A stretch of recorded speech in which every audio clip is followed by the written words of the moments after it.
First of all, Senator Durbin, thank you. I can remember trucking through water treatment facilities and measuring air quality and train stations with you.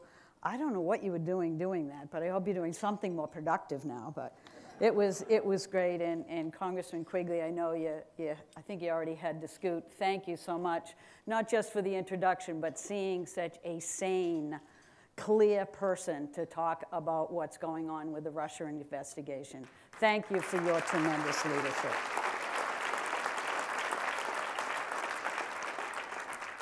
Jan Schakowsky, I count myself one of your closest 5,000 friends. We talk all the time, right? It is great to see you again. You throw an amazing party, I have to tell you.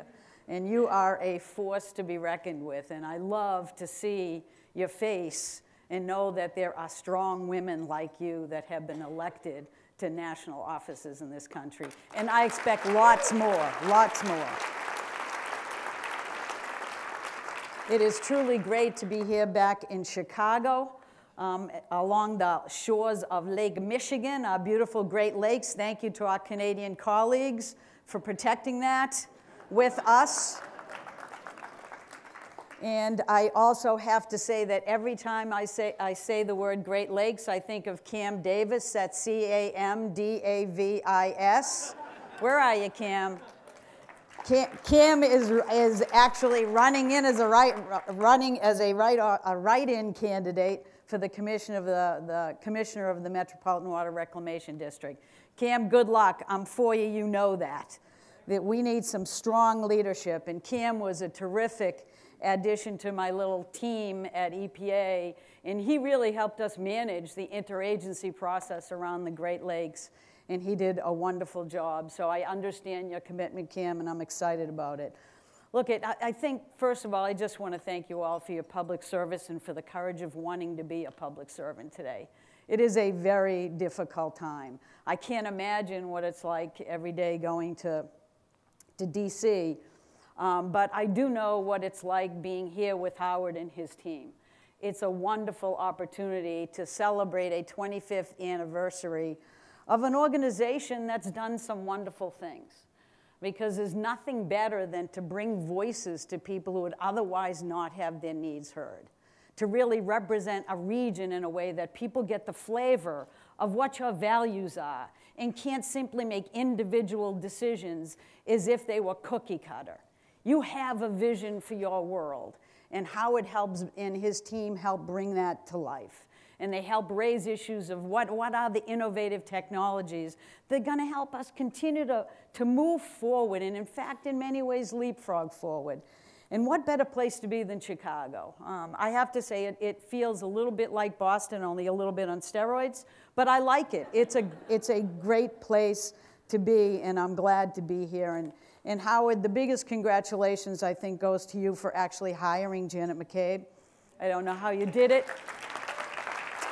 But if you think that you like any of the work that we did on climate change during the Obama administration, which I think many of us are in love with, that's the woman who delivered it. That's the woman who delivered it. I just plowed the way because she's way too polite to do that. She's the thinker in the background.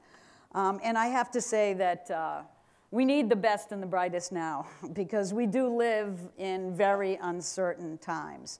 I worry about the success of EPA over the past 47 years, whether that is all at risk, our ability to deliver clean air and clean water, our ability to have fishable and swimmable and healthy rivers and streams and oceans and lakes. I worry about whether or not we can continue to work to accomplish the kind of climate actions that the Obama administration put forward that keep the United States in the international discussion moving forward. Part of what we need to do to protect our planet, and frankly, again, it's not about the planet, it's frankly our kids. The planet, unfortunately, will be just fine even in a changing climate. The question is going to be will we be here to enjoy that world? That's an important question, an important thing for us to keep in mind. Now, you wonder why I worry about these things? Well, they are at risk. I mean, let's face it, it's very challenging times. But look, I myself am getting really tired of being anxious, of being annoyed, and being angry. I almost said pissed off, but I didn't. Angry. The alliteration was too good. Seriously, I mean, I wake up every morning, and it really just can't continue with my husband screaming and yelling at MSNBC, going, listen to this, Gina, did you see this tweet? I'm like, oh my God in heaven, can we have coffee first? Then we'll worry about the disaster of the world we live in. You know, how many times can I remind people that science is actually under attack? It is, in a fundamental way, not just in Oklahoma, but across the United States. We can't tolerate this. EPA is under attack. This is no just let's consolidate our regions. This is about let's get rid of EPA in a way that I can legally do because I'll force them out the door. That is not what you want this country to stand for or our leaders in Washington to do. Look, it's not just science, but facts are under attack. The only thing not under attack is apparently the Russians who attacked us. You know, I don't know if I'm tired or ticked off or traumatized, but I will tell you, and I hope you take this oath with me, I am just not going to let this administration convince me that we have to go backwards in order to be great again. We're great now. The direction we have to go is forward. And we just have to stop moping, folks. I don't know about you, but I'm moping half the time. And I'm like a happy person. And I'm not going to let them do this to me. We have to start walking and talking again, not with our heads down, but with our heads held high. We have to walk with a purpose. And that purpose is for us to stick together and do the work of this country if our leaders in Washington won't. That's what we have to do. You know, we have done, I think, really remarkable work to protect our environment over the past 47 years since EPA was actually brought into being by a great president, President Nixon. We've done a pretty good job at protecting the Great Lakes. But we still have challenges, folks. I can read the paper. I see the discharges of chrome from the steel mills. I see the fact that wastewater has to be discharged into the lakes because we have to start building a more resilient and natural system to keep that excessive water where it needs to be. I can see that there are harmful algal blooms that are hundreds of miles long, and I can see the agricultural runoff that is contributing to that we need to finally deal with and address in a way that keeps our food going, but makes sure that we have beautiful places to continue to visit. I know that there are proposals for rollbacks of this Clean Power Plan, the Clean Water Rule, methane standards, chemical safety issues, pesticide, I mean, you name it. And I know that there are policies happening that are weakening the very ways in which we can implement our laws. But I also know that we're not going to tolerate it. I also know that the work that we did during the prior administration was solid.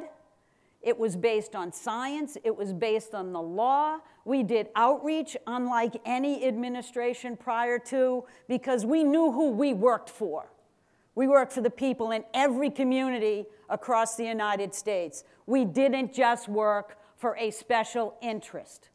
And that is why we are going to win on the rules that we have put in place. Another good reason is that we actually chit-chatted with the career staff once in a while and asked them what they knew. We actually didn't even have a soundproof booth to hang out with together. Had I thought of it, no, I wouldn't have used that. Listen, one of the reasons why I went to Harvard is that, you know, you have to stop surrounding yourself by people that are equally mopey.